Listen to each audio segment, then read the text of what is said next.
Mafia Atiq Ahmad का मुद्दा UP सरकार के लिए सरदर्द बनता जा रहा है। माफिया अतीक अहमद और उसके भाई अशरफ की हत्या मामले में अब प्रयागराज पुलिस की एसआईटी ने कोर्ट में चार्जशीट दाखिल कर दी है। दोस्तों, प्रयागराज की सीजेएम कोर्ट ने यह चार्जशीट दाखिल की है। एसआईटी ने मौके से गिरफ्तार किए गए तीनों आरोपियों शूटर लवलेश तिवारी, अरुण मौर्य और सनी सिंह के खिलाफ चार्जशीट दाखिल की है।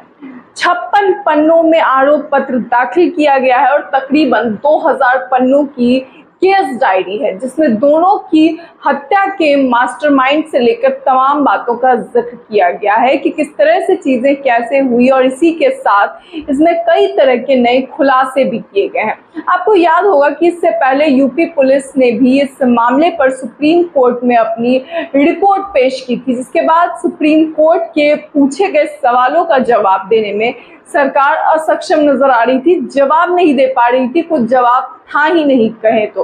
और अब एक बार फिर एसआईटी की जांच की चार्जशीट सामने आ चुकी है और दाखिल कर दी गई है। दरअसल 14 जुलाई को तीनों आरोपी लवलेश, सनी और अरुण की न्यायिक हिरासत खत्म हो रही थी।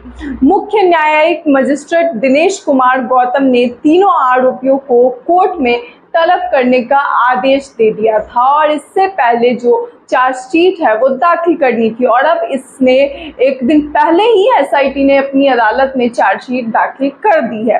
अतीक अशरफ की हत्या के 90 दिनों के भीतर ही चार्जशीट दाखिल करने की बात की गई थी और उसे दाखिल कर दिया गया है, मगर एसआईटी ने जो जानकारी दी है वो चौंकाने वाली है, आश्चर्यजनक है कि आखिर ऐसा कैसे हो सकता है। सुनने वाले भी चौंक जाएंगे और आप भी सोच में पड़ जाएंगे। एसआईटी के अधिकारी ने बताया है कि अतीक अहमद और उसके भाई अशरफ की हत्या जुर्म की दुनिया में नाम कमाने के लिए की गई।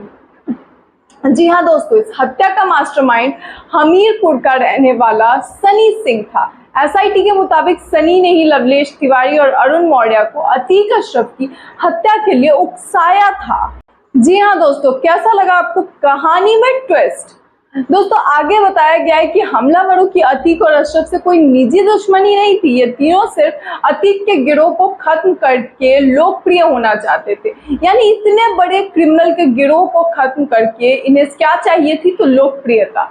उमेश पाल की हत्या के बाद अतीक की मीडिया कवरेज देखने के बाद हमलावरों ने उसे खत्म करने और अपने लिए बड़ा नाम कमाने की योजना बनाई। दोस्तों, क्या आप इस बात का कोई मतलब समझ सकते हैं कि कोई नौसिखिया आरोपी किसी की पहली कोई की हत्या करे, इससे इतने बड़े क्रिमिनल माफिया की हत्या करे, इसे मारने आए और उसे क्या चाहिए? मशहूर होना है।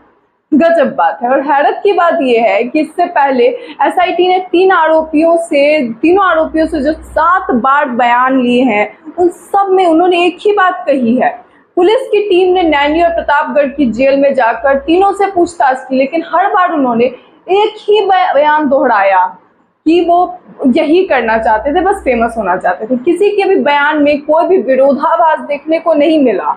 मतलब क्या सच में सिर्फ एक ही कारण था कि उन्हें मशहूर होना था, इसलिए उन्होंने इतनी बड़ी हरकत को अंजाम दे दिया? दोस्तों, ये रिपोर्ट जांच कम कहानी ज्यादा लग रही है। एक ऐसी कहानी जो बड़ी बखूबी से लिखी गई है। हालांकि इस पूरे मामले में एसआईटी ने तीनों हमलावरों के पड़ोसियों, रिश्तेदारों और दोस्तों के साथ का भी बयान लिया है। इन बयानों के आधार पर आरोप पत्र में हमलावरों को आक्रामक बताया गया है।